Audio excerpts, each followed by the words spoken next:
আজকের রেসিপি কসুরি মেথির পরোটার সঙ্গে কাবলি ছোলা দিয়ে ঘুগনি। পরোটার জন্য প্রথমে আটাটা মেখে নিতে হবে।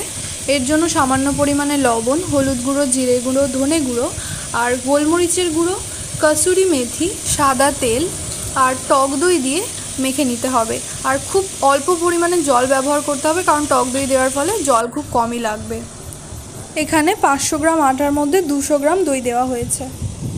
আটাটা মাখা হয়ে গেলে এটাকে 10-15 মিনিটের জন্য রেখে দিতে হবে। ততক্ষণে ঘুগনিটা বানিয়ে নেওয়া যাক। কাবলি ছোলাগুলো আগে থেকে সিদ্ধ করে নেওয়া হয়েছে। এরপরে কড়াইয়ের মধ্যে সামান্য পরিমাণে তেল দিয়ে আগে কয়েকটা ডিম ভেজে নিতে হবে। সামান্য পরিমাণে লবণ, হলুদ আর অল্প করে গোলমরিচের গুঁড়ো দিয়ে ডিমগুলোকে ভালোভাবে ভেজে নিতে হবে।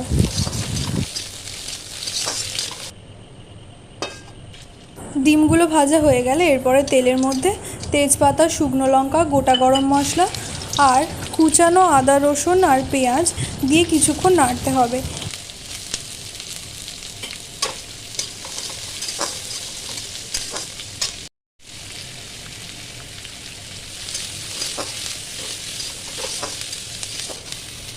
একটু লালচে লালচে হয়ে এলে এর মধ্যে টমেটো কুচি আর কাঁচা লঙ্কা চেরা দিয়ে আবারও কিছুক্ষণ নাড়াচাড়া করার পরে এর মধ্যে একে একে সমস্ত মশলাগুলো দিয়ে দিতে হবে। হলুদ গুঁড়ো, জিরে গুঁড়ো, ধনে গুঁড়ো, স্বাদ মতো লবণ, লঙ্কার গুঁড়ো দিয়ে একটু মশলাটাকে কষিয়ে নিতে হবে। তারপরে ভেজে রাখা ডিম দিয়ে আবারও কিছুক্ষণ নাড়াচাড়া করে নিয়ে তার মধ্যে সিদ্ধ করে রাখা কাবলি ছোলাটা দিয়ে দিতে হবে। কিছুক্ষণ ঢাকা দিয়ে রান্না করলেই তৈরি হয়ে যাবে কাবলি ছোলার ঘুগনি। নামানোর আগে উপর থেকে ধনেপাতা কুচি ছড়িয়ে দিয়ে নামিয়ে নিতে হবে। এরপর পরোটাটা তৈরি করে নিতে হবে। ছোট ছোট লেচি কেটে বেলে নিতে হবে ভালোভাবে। একটু পাতলাভাবে বেলতে হবে। একে একে এভাবে সমস্ত পরোটাগুলোকে বেলে ভেজে নিতে হবে।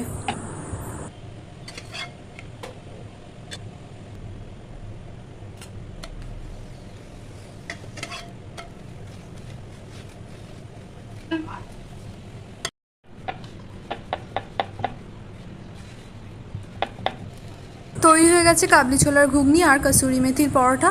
রেসিপিটা ভালো লাগলে লাইক, শেয়ার আর সাবস্ক্রাইব করতে ভুলবেন না। আর আপনারাও বাড়িতে ঝটপট বানিয়ে ফেলুন এই সুস্বাদু রেসিপিটি।